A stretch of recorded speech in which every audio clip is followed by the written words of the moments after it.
வணக்கம் மக்களே. நம்ம சேனல்ல தொடர்ந்து ரிவ்யூஸ் தாங்க பார்த்துக்கிட்டு இருக்கோம். அந்த வகையில இப்ப நம்ம எதை பத்தின ரிவ்யூ பார்க்க போறோம் அப்படின்னா, நம்ம கார்த்திக் கதையில மே 1 என்ன நடக்க போகுது அப்படிங்கறத பத்தி தாங்க இந்த வீடியோல நம்ம இப்ப பார்க்க போறோம். ஸோ மறக்காம இந்த வீடியோக்கு லைக் பண்ணிக்கோங்க, நம்ம சேனலையும் சப்ஸ்கிரைப் பண்ணிட்டு பக்கத்துல உள்ள பெல் ஐக்கானையும் கிளிக் பண்ணி ஆல்னு செட் பண்ணிக்கோங்க. அப்பதாங்க அடுத்தடுத்து வீடியோஸ் போடும்பொழுது தொடர்ச்சியா உங்களுக்கு நோட்டிபிகேஷன் வரும், பார்க்கலாம். என்ன நடக்குதுன்னா, நம்ம ரேவதி நேரா ரூமுக்குள்ள போறாங்க. அங்க போனதோட நம்ம கார்த்தி ரூமுக்குள்ள வராரு. கார்த்தி வந்ததோட ரேவதி கேக்குறாங்க, இப்ப எதுக்கு நீங்க வர அப்படின்னு கேக்குறாங்க. கார்த்தி சொல்றாரு, இந்த ரூம்ல தான் அத்தை வந்து என்ன தங்கணும்னு சொல்லியிருக்காங்க, அதான் நான் வந்தேன். இதை கேட்டதோட ரேவதி இங்க இருந்து கோவமா வந்துட்டு சாமுண்டீஸ்வரியை பார்த்து, அம்மா என்னம்மா நடக்குதுங்க, என்ன நிம்மதியாவே விட மாட்டீங்களா? நீங்க நினைச்ச மாதிரி நான் கல்யாணம் பண்ணிட்டேன், அதே மாதிரி நீங்க நினைச்ச மாதிரி இருக்கணும் அப்படின்னு அவசியமே கிடையாது அப்படின்னு கேக்குறாங்க. சாமுண்டீஸ்வரி கேக்குறாங்க, அப்படி என்ன தாண்டி நடந்துச்சு? அதுக்கு ரேவதி சொல்றாங்க, இந்த டிரைவர் எதுக்கு ரூம்குள்ள வரான்?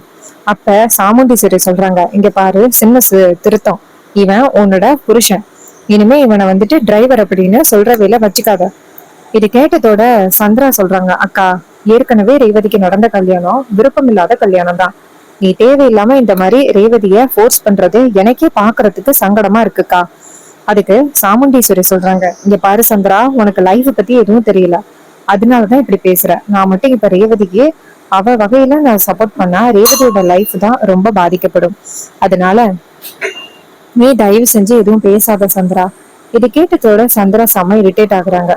அதுக்கப்புறம் சாமுண்டீஸ்வரி நேரா ரேவதியை பார்த்து, இங்க பாரு ரேவதி, இதுக்கப்புறமெல்லாம் இந்த மாதிரி மாப்பிள்ளைய டிரைவர் அப்படி இப்படின்னு சொல்லி பேசுற வேலை வச்சுக்காத போ அப்படின்னு சொன்னதோட ரேவதி ரூமுக்குள்ள போறாங்க. அங்க போனதோட கார்த்தி நேரா ரேவதியை பார்த்து, இங்க பாருங்க, நான் இந்த ரூம்ல இருக்கணுமே தவிர்த்து உங்களுக்கு நான் எந்தவித டிஸ்டர்பும் பண்ண மாட்டேன், கொடுக்கவும் மாட்டேன். அதுக்கு ரேவதி சொல்றாங்க, நீ இந்த ரூம்ல இருக்கிறதே எனக்கு சரியான தொந்தரவு தான், இதுல நீ டிஸ்டர்ப் பண்ண மாட்டேன் அப்படின்னு வேற சொல்றியா? இது கேட்டதோட கார்த்தி சொல்றாரு, இங்க பாரு, இனிமே வந்துட்டு உங்ககிட்ட பேசி எந்த வித பிரயோஜனமும் இல்லை அப்படின்னு சொல்லிட்டு கார்த்தி கோவமா போறாரு. அப்ப ரேவதி நினைக்கிறாங்க, இவன் இங்க இருக்கிற வரைக்குமே நமக்கு பிரச்சனை தான், நம்ம எப்படியாவது வேற எங்கேயாவது கிளம்பணும் அப்படின்னு யோசனை பண்ணிக்கிட்டு இருக்கையிலதான் அவங்க ஃப்ரெண்டு ஃபாரின்ல இருந்து கால் பண்றாங்க. அப்ப ரேவதி அந்த போனை பார்த்துட்டு, ரொம்ப நாள் கழிச்சு என் ஃப்ரெண்டு போன் பண்றா அப்படின்னு போன் அட்டன் பண்ணி சொல்லிடி அப்படின்னு சொல்ல, அப்ப ஃப்ரெண்டு சொல்றாங்க, ரேவதி எப்படி இருக்க, ரீசெண்டா உனக்கு கல்யாணம் ஆச்சுன்னு கேள்விப்பட்டேன் அப்படின்னு. ரேவதி சொல்றாங்க, ஆமாண்டி கல்யாணம் ஆணுச்சு, ஆனா எனக்கு விருப்பம் இல்லாத கல்யாணம் தான் ஆகிருக்கு, ஒரு நிமிஷம் கூட எனக்கு இங்க இருக்கிறதுக்கு பிடிக்கவே இல்லை. அதுக்கு அவங்க சொல்றாங்க, இங்க பாரு, ஒருவேளை உனக்கு பிடிக்காத கல்யாணத்தை பண்ணிட்டாங்க அப்படிங்கறதுக்காக நீ காலம் ஃபுல்லா பிடிக்காத ஒருத்தர் கூட இருக்கணும் அப்படின்னு அவசியம் இல்லை ரேவதி. நீ பேசாப்புல கிளம்பி வா, உனக்கான ஜாப் எல்லாத்தையும் நான் அலாட் பண்ணி கொடுக்குறேன், இங்கேயே நீ செட்டில் ஆயிடலாம். இது கேட்டதோட ரேவதியும், சூப்பர் டி, சரி ஓகே அப்படின்னு. அதுக்கு ஃப்ரெண்டு கேக்குறாங்க, சரி பாஸ்போர்ட் எல்லாம் ரெடி பண்ணிட்டியா? ரேவதி சொல்றாங்க, இல்லடி இனிமேதான் ரெடி பண்ணணும். உடனே ஃப்ரெண்டு சொல்றாங்க, சரி ஓகே, நீ எல்லாத்தையும் ரெடி பண்ணிட்டு எனக்கு எகைன் கால் பண்ணு. இது கேட்டதோட ரேவதியும் சரிடி அப்படின்னு சொல்லிட்டு போனை கட் பண்றாங்க. அப்புறமா ரேவதி நினைக்கிறாங்க, எப்படியாவது வந்துட்டு நம்ம போயிட்டோம்னா ரொம்ப ஹாப்பியா இருக்கலாம், இவங்களோட தொந்தரவு நமக்கு தேவையே இல்லை, அம்மா அதை பண்ணு இதை பண்ணு அப்படின்னு சொல்லி என்கிட்ட தொந்தரவு பண்ண மாட்டாங்க, நான் எல்லாத்தையும் முடிவு பண்ணிட்டு வெளியில கிளம்புறேன் அப்படின்னு சொன்னா அம்மாவால எதுவும் சொல்ல முடியாது அப்படின்னு நம்ம ரேவதி நினைக்கிறாங்க. அதே நேரத்துல ரேவதி அவங்களோட சர்டிபிகேட் எல்லாம் எடுத்துட்டு வெளியில வராங்க. அப்பதான் சாமுண்டீஸ்வரி ரேவதியை பார்த்து, ரேவதி எங்க கிளம்பிட்ட? ரேவதி சொல்றாங்க, அம்மா ஒரு முக்கியமான இடத்துக்கு கிளம்புறேன். சாமுண்டீஸ்வரி சொல்றாங்க, இங்க பாரு, மாப்பிள்ளை இருக்கும் பொழுது நீ இப்படி தனியா போறது தப்பு. மாப்பிள்ளை அப்படின்னு சொல்லி கூப்பிட கார்த்தி அந்த இடத்துக்கு வராரு. கார்த்தி வந்ததோட ரேவதிய பாக்குறாரு. அப்ப ரேவதி நேரம் அவங்க அம்மாட்ட, என்னம்மா இதெல்லாம்? அப்ப சாமுண்டீஸ்வரி சொல்றாங்க, இங்க பாரு, நீ எங்க போனாலும் மாப்பிள்ளைய கூட்டிக்கிட்டு தான் போகணும், இந்த மாதிரி தனியா போற வேலையெல்லாம் வச்சுக்காத. அப்ப ரேவதி சொல்றாங்க, அம்மா என்னம்மா நீங்க என்னை ரொம்ப அடிமை மாதிரி பயன்படுத்திக்கிட்டு இருக்கீங்க, இத்தனை நாளும் நான் உங்களுக்கு அடிமையா இருந்தேன், இப்ப இவனுக்கு என்ன அடிமையா இருக்க சொல்றீங்களா? இது கேட்டதோட சாமுண்டீஸ்வரி சொல்றாங்க, இங்க பாரு, நீ அப்படி எடுத்துக்கிறதுக்கு நான் பொறுப்பாக முடியாது, உன்னுடைய பாதுகாப்புக்காக தான் நான் டிரைவர் கூட போகணும்னு சொல்றேன், அதுவும் அவர் வந்து உன் புருஷன், அவர் வரத்துல என்ன தப்பு இருக்கு, அப்படி நீ எங்கதான் போக போற? இது கேட்டதோட ரேவதி சொல்றாங்க, சரி நான் கூட்டிட்டு போறேன் அப்படின்னு சொல்லிட்டு ரேவதி வெளியில வராங்க. வெளியில வந்துட்டு நேரா டிரைவர் வண்டி எடு அப்படின்னு சொன்னதோட கார்த்தி வண்டி எடுக்கிறாரு. அப்ப கார்த்தி கேக்குறாரு, எங்க போகணும்? ரேவதி சொல்றாங்க பாஸ்போர்ட் ஆபீஸ்க்கு போகணும். கார்த்திக் கேக்குறாரு அங்க எதுக்கு? ரேவதி சொல்றாங்க அதான் உன்கிட்ட சொல்ல வேண்டிய அவசியம் கிடையாது. இது கேட்டதோட கார்த்திகும் சரி அப்படின்னு சொல்லிட்டு கொண்டு போய் வண்டியை நிப்பாட்டுறாரு. அங்க நிப்பாட்டினத்தோட நேரா பாஸ்போர்ட் எடுக்கிறதுக்காக ரேவதி போறாங்க. கார்த்தி இறங்கி வரும் பொழுது ரேவதி டக்குன்னு இப்ப நீ எங்க வர? கார்த்தி சொல்றாரு இல்ல ஏதாவது தேவைப்பட்டுச்சுன்னா. ரேவதி சொல்றாங்க அதெல்லாம் எனக்கு எதுவும் தேவைப்படாது, நீ எனக்கு டிரைவரா தான் வந்திருக்க, அதனால நீங்க கார்லயே இரு அப்படின்னு சொல்லிட்டு ரேவதி இங்க இருந்து போறாங்க. அங்க போயிட்டு பாஸ்போர்ட் வெரிபிகேஷனுக்காக கேக்குறாங்க. இது மாதிரி நான் பாஸ்போர்ட் அப்ளை பண்ணணும் அப்படின்னு அவங்க கேக்குறாங்க. சரி சர்டிபிகேட் எல்லாம் கொடுங்க அப்படின்னு சொன்னதோட ரேவதி எல்லா சர்டிபிகேட்டையும் கொடுக்குறாங்க. எல்லாத்தையும் அவங்க பார்த்துட்டு எல்லாமே கரெக்டா இருக்கு மேடம், உங்களுக்கு பாஸ்போர்ட் சீக்கிரம் ரெடி ஆகிரும் அப்படின்னு. ரேவதி ரொம்ப சந்தோஷமா அப்படியாங்க அப்படின்னு சொல்ல முடியுது. அவங்க ரேவதியோட கழுத்துல இருக்கிற தாலியை பாக்குறாங்க. பார்த்ததோட மேடம் உங்களுக்கு கல்யாணம் ஆகிருச்சா? ரேவதி சொல்றாங்க ஆமா ஆகிருச்சு. அவங்க கேக்குறாங்க இங்க பாருமா, உனக்கு கல்யாணம் ஆகிருச்சுன்னா மேரேஜ் சர்டிபிகேட் வேணுமே, அது இருந்தாதான் வந்துட்டு நீ ஃபாரின் கிளம்பலாம். இது கேட்டதோட ரேவதிக்கு செம ஷாக்கு. அப்ப ரேவதி சொல்றாங்க இல்ல அது இல்லாம ரெடி பண்ண முடியுமா? அவங்க சொல்றாங்க இங்க பாருங்க மேடம், சட்டப்படிதான் நாங்க எல்லாத்தையும் பண்ணிக்கிட்டு இருக்கோம், அது இல்லாம எல்லாம் ரெடி பண்ண முடியாது. போயிட்டு நீங்க மேரேஜ் சர்டிபிகேட்டை கொண்டுட்டு வாங்க, அதன்படி பார்க்கலாம். இது கேட்டதோட ரேவதியும் சரி அப்படின்னு சொல்லிட்டு வெளியில வராங்க. ரேவதிக்கு சரியான கோபம். இந்த டிரைவர் கிட்ட நம்ம கேட்டோம்னா கண்டிப்பா இவன் அம்மா கிட்ட சொல்லிடுவான், இதனால அம்மா வந்துட்டு கோவப்படுவாங்க, என்னை வெளிநாடு அனுப்புறதுக்கு விடமாட்டாங்க, எப்படியாவது வந்துட்டு நம்ம வெளிநாடு போகணுமே அப்படின்னு குழப்பத்துல இருக்காங்க ரேவதி. அப்பதான் அந்த ஃபாரின்ல இருக்கிற ஃப்ரெண்டு போன் பண்றாங்க. அப்ப ரேவதி போன் அட்டன் பண்ணி சொல்லுடி. அப்ப அவங்க கேக்குறாங்க என்னடி அப்ளை பண்ணிட்டியா? ரேவதி சொல்றாங்க அதுல தாண்டி ஒரு சிக்கல். அவங்க கேக்குறாங்க ஏண்டி என்ன சிக்கல்? ரேவதி சொல்றாங்க இது மாதிரி நான் பாஸ்போர்ட் அப்ளை பண்றதுக்காக வந்தேன், என்னாச்சுன்னா அவங்க வந்து மேரேஜ் சர்டிபிகேட் கேக்குறாங்க. அப்ப அந்த பொண்ணு சொல்றாங்க அப்புறம் என்ன, மேரேஜ் சர்டிபிகேட் அப்ளை பண்ணு. ரேவதி சொல்றாங்க இங்க பாருடி, எனக்கு விருப்பம் இல்லாத கல்யாணம் நடந்திருக்கு, நான் போயிட்டு இப்ப மேரேஜ் சர்டிபிகேட் அவன் கிட்ட எடுக்கணும் அப்படின்னு சொன்னா நடக்கிறது எல்லாத்தையுமே அவன் அம்மா கிட்ட சொல்லிடுவான். அதுக்கப்புறம் அம்மா என்னையும் ஃபாரின் அனுப்ப மாட்டாங்க, இப்ப என்ன பண்றதுன்னு தெரியலையே. அப்ப அந்த பொண்ணு சொல்றாங்க இங்க பாரு, நீ அவன் கிட்ட கேட்டு பாரு, சொன்னா சரி சொல்லலன்னா என்ன பண்றது, வேற வழி இல்ல. இது கேட்டதோட ரேவதி சொல்றாங்க அவன்கிட்ட சொல்லாமலாதான் நான் எப்படியாவது கூட்டிட்டு போகணும். இது கேட்டதோட அந்த ஃப்ரெண்டும் சரி ஓகே சீக்கிரம் எல்லாமே ரெடி பண்ணிட்டு எனக்கு ஃபோன் பண்ணுடி. இது கேட்டதோட ரேவதியும் சரி அப்படின்னு சொல்லிட்டு போனை கட் பண்றாங்க. ரேவதிக்கு ஒரே குழப்பம், என்னடா பண்றது அப்படின்னு. அப்பதான் ரேவதி இங்க இருந்து வந்து கார்த்தியை பாக்குறாங்க. அப்ப கார்த்தி கேக்குறாரு என்னாச்சு ரேவதி, எதுக்காக இங்க வந்த? பாஸ்போர்ட் அப்ளை பண்றியா? எதுக்காக பாஸ்போர்ட் அப்ளை பண்ற?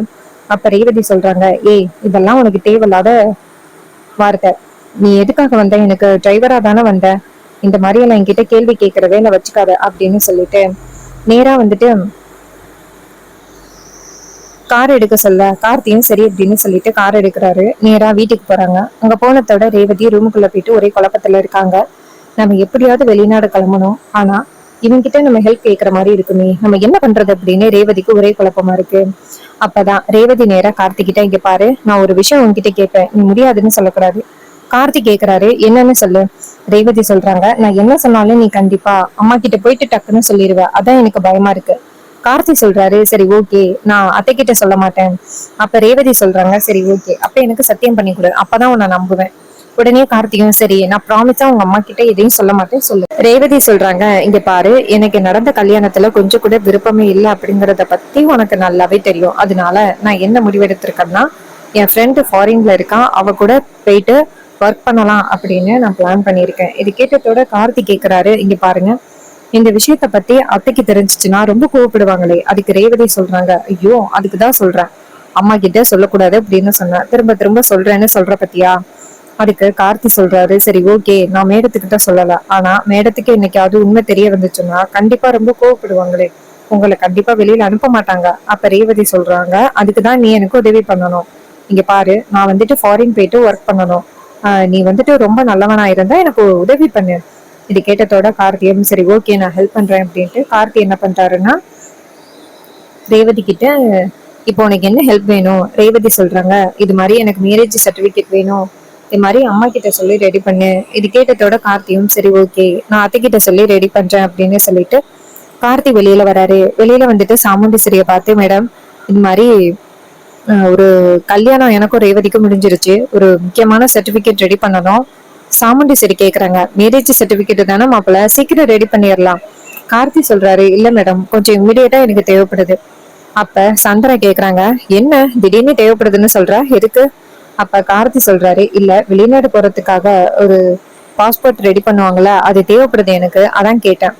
இது கேட்டதோட சந்திரா சொல்றாங்க, என்ன உனக்குதான் எதுவுமே தெரியாது, நீ என்ன வெளிநாடு போறதுக்கெல்லாம் பாஸ்போர்ட் ரெடி பண்ற? கார்த்தி சொல்றாரு, இங்க பாருங்க, அதெல்லாம் முக்கியமான ஒரு விஷயம்தான், அதெல்லாம் நமக்கு தேவையான ஒண்ணுதான், அதெல்லாம் வேணாம்னு சொல்ல முடியாது மேடம். மேரேஜ் சர்டிபிகேட் மட்டும் ரெடி பண்றதுக்கு எனக்கு உதவி பண்ணுங்க. இது கேட்டதோட சாமுண்டீஸ்வரி சந்திராவை பார்த்து, சந்திரா, மாப்பிள்ள பாஸ்போர்ட்டுக்காக தானே கேக்குறாரு, ஒன்னும் அவர் இந்த வீட்டை விட்டு எங்கேயும் போறவரு கிடையாது, ரேவதி இங்க இருக்கிற வரைக்கும் அவர் இங்கதான் இருப்பாரு, அதனால எந்த ப்ராப்ளமும் இல்ல, நீ தேவையில்லாம கவலைப்படாத சந்திரா. ரேவதி அப்படின்னு கூப்பிட ரேவதி அந்த இடத்துக்கு வராங்க. சாமுண்டீஸ்வரி ரேவதியை பார்த்து, ரேவதி நீயும் டிரைவரும் ராஜாவும் போயிட்டு மேரேஜ் சர்டிபிகேட் எடுத்துட்டு வாங்க. இது கேட்டதோட ரேவதியும் சரிம்மா அப்படின்ட்டு ரொம்ப சந்தோஷமா வராங்க. வந்துட்டு நேரா கார்ல ஏறுறாங்க. ரேவதி சந்தோஷமா வரதை பார்த்துட்டு சந்திரா அதிர்ச்சி ஆகுறாங்க. மேரேஜே பிடிக்கல, இதுல மேரேஜ் சர்டிபிகேட் எடுக்க சொல்லும் பொழுது ரேவதியோட முகத்துல எந்தவித குழப்பமும் கோவமும் தெரியலையே, ரொம்ப ஹாப்பியா போயிட்டு ஏறா. அப்ப இந்த பாஸ்போர்ட் இந்த ராஜாவுக்கு கிடையாது, கண்டிப்பா ரேவதிக்கு தான் அப்படிங்கிறத சந்திரா ஃபைண்ட் அவுட் பண்ணிடுறாங்க. அப்ப சந்திரா இங்கேருந்து ஒரு முடிவு பண்றாங்க, இவங்க ரெண்டு பேரையும் ஃபாலோ பண்ணா உண்மை தெரியுமோ அப்படின்னு. இன்னொரு பக்கம் கார்த்தியும் ரேவதியும் போயிட்டு மேரேஜ் சர்டிபிகேட் ரெடி பண்ணிட்டு வராங்க. ரேவதி நேரா கார்த்திகிட்ட, இங்க பாரு நான் போயிட்டு பாஸ்போர்ட் அப்ளை பண்றேன் அப்படின்னு போயிட்டு நேரா பாஸ்போர்ட் ஆபீஸ்க்கு போயிட்டு பாஸ்போர்ட் அப்ளை பண்றாங்க. அப்ளை பண்ணிட்டு ரேவதி வெளியில வராங்க. வெளியில வந்ததோட கார்த்திக் கேக்குறாங்க, எப்ப வருமா? ரேவதி சொல்றாங்க, இன்னும் 1 வீக்ல வரும் அப்படின்னு சொன்னதோட கார்த்தியும் சரி அப்படின்னு சொல்றாரு. அதுக்கப்புறமா நம்ம ரேவதி இங்க இருந்து வீட்டுக்கு வந்ததோட சந்திரா நேரா ரேவதியை பார்த்து, ரேவதி என்ன ரேவதி 2 3 நாளா நீ ஒரே பரபரப்பாவே இருக்க, எங்கெங்கயோ போயிட்டு வர, என்ன ரேவதி சித்திக்கிட்ட கூட சொல்ல மாட்டியா? அப்ப ரேவதி சொல்றாங்க, சித்தி நான் ஒரு விஷயம் சொல்லுவேன், அதை நீங்க யாருக்கிட்டையும் சொல்லிட மாட்டீங்களே. அதுக்கு சந்திரா கேக்குறாங்க, என்ன ரேவதி ரொம்ப முக்கியமான விஷயமா? அப்ப ரேவதி சொல்றாங்க, ஆமா சித்தி, ரொம்ப முக்கியமான விஷயம்தான். இது கேட்டதோட சந்திரா சொல்றாங்க, என்ன ரேவதி ரொம்ப முக்கியமான விஷயம்னு சொல்ற, என்னாச்சு, ஏதாவது பிரச்சனையா? அப்ப ரேவதி சொல்றாங்க, சித்தி நான் வந்துட்டு ரொம்ப முக்கியமான ஒரு முடிவு எடுத்திருக்கேன். இது கேட்டதோட சந்திரா சொல்றாங்க, என்ன முக்கியமான முடிவு ரேவதி? அப்ப ரேவதி சொல்றாங்க, எனக்கு இந்த டிரைவர் கூட கண்டிப்பா சேர்ந்து வாழ்றதுக்கு பிடிக்கவே இல்லை, இன்னைக்கா இருந்தாலும் அவன் கூட நான் சேர்ந்து வாழ மாட்டேன் அப்படிங்கிறது மட்டும் எனக்கு நல்லாவே தெரியுது. அதனால நான் என் ஃப்ரெண்டு வந்து ஃபாரின்ல இருக்கா, அவ கூட போகலாம் அப்படின்னு முடிவு பண்ணிட்டேன், அதுக்காக தான் பாஸ்போர்ட் எல்லாம் அப்ளை பண்ணேன். இது மாதிரி இன்னும் 2 3 டேஸ்ல நான் கிளம்பிடுவேன். அப்ப சந்திரா சொல்றாங்க, இங்க பாரு ரேவதி, சரியான முடிவு எடுத்திருக்க, நீ கிளம்பு, அக்கா கண்டிப்பா வந்துட்டு உன் முடிவை என்னைக்குமே எதிர்க்க மாட்டா, அப்படி எதிர்த்தாலும் நான் பாத்துக்கிறேன், நீ போ, நான் அக்கா கிட்ட சொல்லி எப்படியாவது சமாளிச்சுக்கிறேன். இது கேட்டதோட ரேவதியும் ரொம்ப தேங்க்ஸ் சித்தி அப்படின்னு சொல்லிட்டு கிளம்புறாங்க. அப்பதான் சந்திரா நினைக்கிறாங்க, சூப்பரு, இவ சூப்பரான ஒரு முடிவுதான் எடுத்திருக்கா, கண்டிப்பா இந்த விஷயத்த பத்தி சாமுண்டீஸ்வரிக்கு தெரிய வந்துச்சுன்னா இழிஞ்சு போயிருவா, இதே போதுமே, பெத்த பொண்ணு ஆயால மதிக்காம ஊரை விட்டு ஓடிட்டா அப்படின்னு எல்லாரும் பேசுவாங்க, ரொம்ப சந்தோஷமா இருக்கும் அப்படின்னு அந்த சந்திரா நினைக்கிறாங்க. இன்னொரு பக்கம் நம்ம கார்த்தி என்ன பண்றாருன்னா, நேரா ரேவதியை கூட்டிக்கிட்டு, இங்க பாரு ரேவதி, நாளைக்குதான் உனக்கு ஃபிளைட்டு, கிளம்புறியா? ரேவதி சொல்றாங்க, சரி, இங்க பாரு, அம்மா கண்டிப்பா வந்துட்டு என்னை திட்டுவாங்க, நீ இன்னும் கொஞ்ச நாள்ல இந்த ஊரை விட்டு நீ பேரலாம், உனக்கு எந்தவித பிரச்சனையும் இல்லை இல்ல. கார்த்தி சொல்றாரு, எனக்கு எந்தவித ப்ராப்ளமும் இல்லை, நீ ஹாப்பியா இருக்கியா, எனக்கு அது போதும். இதை கேட்டதோட ரேவதியும் சரி அப்படின்னு சொல்றாங்க. அதே நேரத்துல கார்த்திக்கு ரொம்ப முக்கியமான ஒரு போன் வருது. கார்த்தி போன் அட்டன் பண்ண. அப்ப நம்ம அருண் தான் பேசுறாரு. கார்த்தி, இது மாதிரி நம்ம கம்பெனில ரொம்ப முக்கியமான ஒரு ப்ராப்ளம், நீ கொஞ்சம் ஃபாரின் போயிட்டு வரணும். இது கேட்டதோட கார்த்தி நினைக்கிறாரு, சரி ஓகே தான் சரியான நேரம், மேடத்துக்கிட்டையும் நம்ம ஏதாவது சொல்லிட்டு கிளம்புறோம் அப்படின்ட்டு கார்த்தி நினைக்கிறாரு. அப்புறமா ரேவதியும் வந்துட்டு கிளம்புறாங்க. இன்னொரு பக்கம் நம்ம கார்த்தி வந்து ரேவதி கிட்ட, இங்க பாரு, எனக்கு அதே நாள்ல ரொம்ப முக்கியமான ஒரு வேலை இருக்கு, அதனால நீ கிளம்பு, நான் வந்துட்டு உன்னை அதுக்கப்புறம் ஃபோன் பண்றேன்னா ஃபோன் பண்றேன். ரேவதி சொல்றாங்க, உன்னை எப்படி நான் தலைமுழுகிட்டு போறது அப்படின்ட்டு இருக்கேன், நான் உனக்கு ஃபோன் பண்ணுவேனா? இது கேட்டதோட கார்த்தியும் சரி அம்மா தாயே, நீ எனக்கு ஃபோன் எல்லாம் பண்ண வேணாம், அட்லீஸ்ட் நல்லபடியா ரீச் ஆயிட்டேன் அப்படின்னு சொன்னாலே எனக்கு போதும். இது கேட்டதோட ரேவதியும் சரி ஓகேப்பா அப்படின்னு சொல்லிட்டு அந்த இடத்துல இருந்து போறாங்க. அதுக்கப்புறம் கார்த்தி வந்துட்டு நேரா அருணை போய் சந்திக்கிறாரு. அருண் கேக்குறாரு, கார்த்தி உன்னை பாக்குறது அவ்வளவு கஷ்டம் போல, அப்ப ஆர்த்தி கேக்குறாரு, என்னதான் நடந்துச்சு? அதுக்கு அருண் சொல்றாரு, கார்த்தி, நம்ம கம்பெனியோட பார்ட்னர் ஒருத்தரை போய் சந்திக்கணும். நீ தான் திறமையா பேசுவ, உன்னை விட திறமையா பேசுறதுக்கு வேற யாருமே இல்ல, அதனாலதான் உன்னை அனுப்பலான்னு நினைச்சேன். இது கேட்டதோட கார்த்தியும் சரி ஓகே நான் கிளம்புறேன் அப்படின்னு சொல்லிட்டு கிளம்புறாரு. கார்த்தி முன்கூட்டியே அந்த ஏர்போர்ட்டுக்கு போறாரு. அங்க போயிட்டு கார்த்தி கோட் சூட்டோட நின்றுட்டு இருக்காரு. இன்னொரு பக்கம் நம்ம ரேவதிக்கு வந்துட்டு இன்னொரு இடத்துல ஃபிளைட் கேன்சல் ஆயிருது. அதனால கார்த்தி இருக்கிற அதே ஏர்போர்ட்டுக்கு ரேவதி வராங்க. ரேவதி இங்க இருந்து வரும் பொழுது கார்த்தி வந்துட்டு ஸ்டைலா நின்றுகிட்டு இருக்கிறத பார்த்துட்டு ரேவதி அதிர்ச்சி ஆகுறாங்க. அப்ப இன்னொருத்தர நேரா கார்த்தியை வந்து சந்திச்சுட்டு, சார் உங்களை எவ்வளவு நாள் தான் சார் ஆச்சு பார்த்து, எங்க சார் இருந்தீங்க அப்படின்னு சொல்லி கார்த்திகிட்ட என்கொயரி பண்றாங்க. தூரத்துல இருந்து நம்ம ரேவதி பார்த்துட்டு, என்ன இது, இவன் ராஜாவா அப்படின்ட்டு பக்கத்துல வராங்க. கார்த்திகிட்ட 2-3 மீடியா பீப்புள் வேற கேட்டுக்கிட்டு இருக்காங்க, எப்படி சார் இருக்கீங்க அப்படின்னு சொல்லி நிறைய கேட்டுக்கிட்டு இருக்காங்க. ரேவதி இதெல்லாம் பார்த்துட்டு அதிர்ச்சி ஆகுறாங்க. இந்த ராஜாவை பார்த்தா சாதாரண ஆள் மாதிரி இருந்தான், ஆனா இங்க என்ன இப்படி இருக்கான், நான் பாக்குறது வெறும் கனவா இல்ல நனவா, என்ன நடக்குது இங்க அப்படின்ட்டு ரேவதி அங்கேருந்து வராங்க. வந்துட்டு ராஜா அப்படின்னு சொல்ல கார்த்தி வந்துட்டு ரேவதியோட வாய்ஸ் கேட்டதோட அதிர்ச்சி ஆகி திரும்பி பாக்குறாரு. பார்த்தா ரேவதி நின்றுகிட்டு இருக்காங்க. ரேவதிய பார்த்ததோட கார்த்திக்கு செம்ம ஷாக்கு. ரேவதி கேக்குறாங்க, ஏய் உண்மையாவே நீ யாரு, நீ எதுக்கு இவ்வளவு பெரிய திட்டம் போட்டு இப்படி எல்லாம் இருக்க? அதுக்கு கார்த்தி கேக்குறாரு, நான் என்ன திட்டம் போட்டேன்? அப்ப ரேவதி சொல்றாங்க, இங்க பாரு, உன்னை பாக்குறதுக்கே ஏழை மாதிரி இல்ல, சரியான பணக்கார மாதிரி இருக்க, நீ எதுக்காக இந்த மாதிரி போய் சொல்லிட்டு எங்க வீட்டுக்குள்ள வந்த அப்படின்னு கேக்குறாங்க. அப்ப கார்த்தி சொல்றாரு, இங்க பாரு ரேவதி, பேசுறதுக்கு சரியான நேரம் கிடையாது, நீ தான் வெளியில கிளம்புறன்னு சொன்னியல்ல, கிளம்பு. அப்ப ரேவதி சொல்றாங்க, இல்ல நீ யார் அப்படிங்கிறத நான் தெரிஞ்சுக்கிட்டே ஆகணும், கண்டிப்பா நீ சாதாரண ஆள் கிடையாது, நீ எங்க வீட்டுக்குள்ள வந்திருக்க அப்படின்னா ஏதோ ஒரு பிளானுக்காக தான் வந்திருக்க, இத்தனை நாளும் என் பணத்துக்காக தான் நீ என்ன கல்யாணம் பண்ண அப்படின்னு நினைச்சேன், ஆனா பணத்துக்காக நீ கல்யாணம் பண்ணல, வேற ஏதோ ஒரு காரணத்துக்காக தான் கல்யாணம் பண்ணிருக்க, எங்க அம்மாவை எதுவும் காலி பண்ண போறியா அப்படின்னு கேட்டதோட கார்த்தி சொல்றாரு, ஏய் ரேவதி, என் சொந்த அத்தையே நான் எப்படி காலி பண்றதுக்கு வருவேன் அப்படின்னு கேக்குறாரு. ரேவதிக்கு நம்ம கார்த்தி வந்துட்டு உண்மையெல்லாம் சொல்றாரு, இது மாதிரி நான் தான் பரமேஸ்வரி ராஜசேதுபதியோட பேரன் அப்படின்னு. நம்ம ரேவதி கிட்ட வந்து கார்த்தி எல்லாத்தையும் சொல்றாரு. இது கேட்டதோட ரேவதி ரொம்ப அதிர்ச்சி ஆகுறாங்க. ஸோ இந்த ப்ரெடிக்ஷன் உங்களுக்கு எந்த அளவுக்கு பிடிச்சிருந்துச்சு அப்படின்னு மறக்காம கமெண்ட்ல சொல்லுங்க. இதே மாதிரி இனிமே அப்டேட்ஸ் நம்ம சேனல்ல தொடர்ந்து பார்க்கலாம்.